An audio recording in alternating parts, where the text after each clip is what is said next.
All right, time for lunch. Chef Judi is live now at the Screaming Goat Taqueria in Gulfgate. Great name, Judi.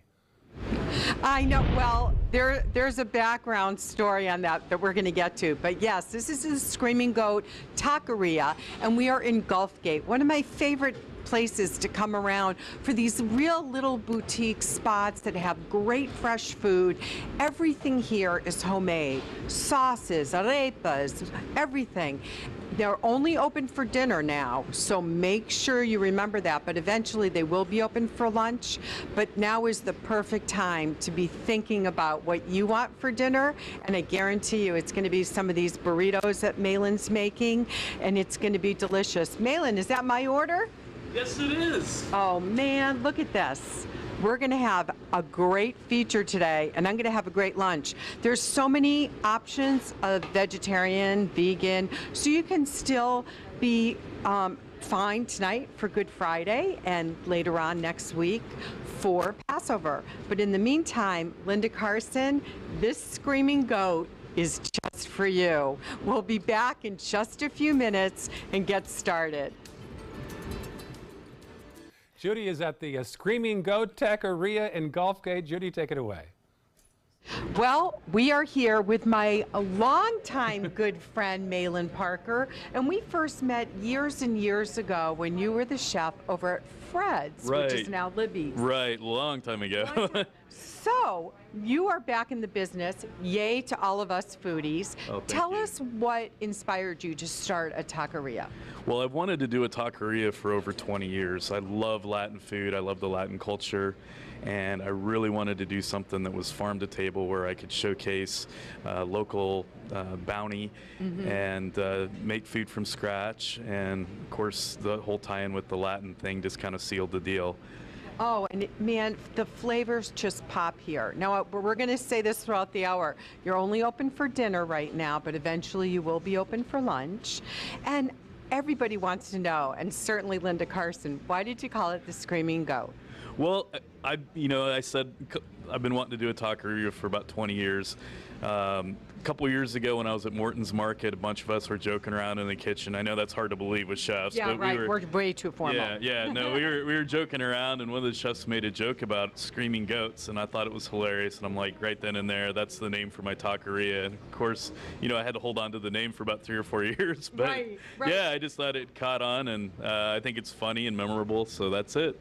I think it is really funny, and it's so great to see, your family here. I remember when the kids were on TV with When us. they were like, babies. just babies.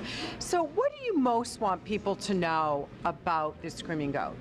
The thing that I'm most proud of is that everything is made from scratch. We use local ingredients. We use high quality ingredients. We also try to be really kind to the earth. We try to use as many eco-friendly products as possible. We compost our waste.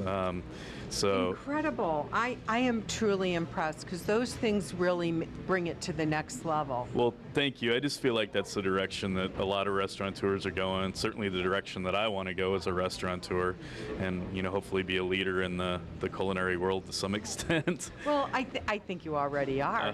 Now, that's very kind. I appreciate that you let me sign the wall, and I noticed there's markers here. Did that just come to you after you built the place? Well, I used Courtney Porter, who works for Craig Holiday with Holiday Group, and I had a million ideas. I wanted to have a restaurant that was industrial, but I also went to her with the idea of chalkboards and graffiti art, and she came up with this great idea of doing a whiteboard paint. And so people can come in. I don't have the heart to erase anything because everybody's written such sweet things, and you get little kids and stuff that come in and they draw, and I just don't have the heart to erase. Don't ever erase, because I think it's wonderful. But we're going to get to the heart of what Screaming Goat is all about, and that's the cuisine when we come back in just a few minutes. Thanks, Malin. Thank you.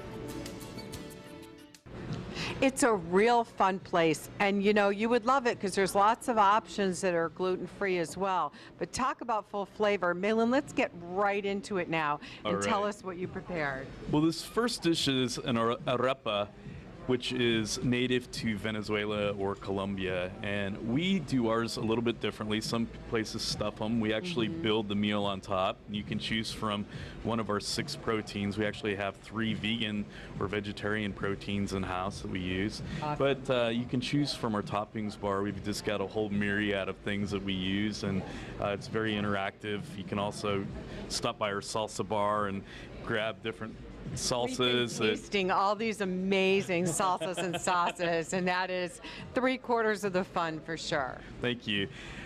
This is our bowl, and the base of it is vegan rice. It's a citrus rice and also vegan black beans. Again, you can top it with anything that you like. So it's very fun, very interactive experience. Our craft tacos are one of my favorite things. That's the big reason I wanted to do a taqueria. So we have a beef barbacoa with cactus paddles, and I often get asked, do you use actually cactus? Yeah, it's roasted cactus paddles and onions with radish. We have an awesome Korean braised short rib. I'm dying to try that one. Yeah, it's really good. It's brand new on our menu. We ran it for a special on Taco Tuesday, and everybody loved it. It's topped with a curtido, which is like a Central American kimchi, but it's spicy, it's acidic, so it gives that taco the backbone that it needs. Sounds great. The next one is actually a very popular dish. It's from the Yucatan of Mexico. It's been around for hundreds of years, but it's braised pork butt, and in Mexico they actually dig a hole in the ground and they cook it in banana leaves. Obviously, I can't do that. My landlord would be upset if I tore up the parking lot. And the fire department. Yeah, so we do ours in the oven, but it's always served traditionally with pickled red onions, which we do, and a little bit of queso fresco. We have another vegan taco. This is a roasted sweet potato, green lentil, and red quinoa taco. We top it with arugula and our fresh corn salad. We're actually getting our corn right now from Zellwood, Florida, which is just right outside of Orlando. Almost out of time, so quickly tell me about that. All right, we have another exciting taco. It's a fried cauliflower taco. We dust it in masa, which is the same flour that's used to make tortillas. And then we have a vegan chorizo, and I promise you, when you eat this chorizo, you will not know the difference between the pork and the tofu that we use. Now as the we base. gotta go to break, but tell me what I'm gonna sip on. Okay, this is an aguas frescas. In Mexico, Latin American countries, they mean cool waters. This is a hibiscus ginger aguas frescas. Very refreshing, especially when we come into this hot part of the year. Absolutely, and with a little spice or not, you're gonna enjoy it. Stay with me, I have a secret surprise coming up with dessert in just a few minutes. Thanks, Malin. Thank you. Oh, amazing, fresh, and the flavors are incredible. I think that is a screaming goat shout out. So good.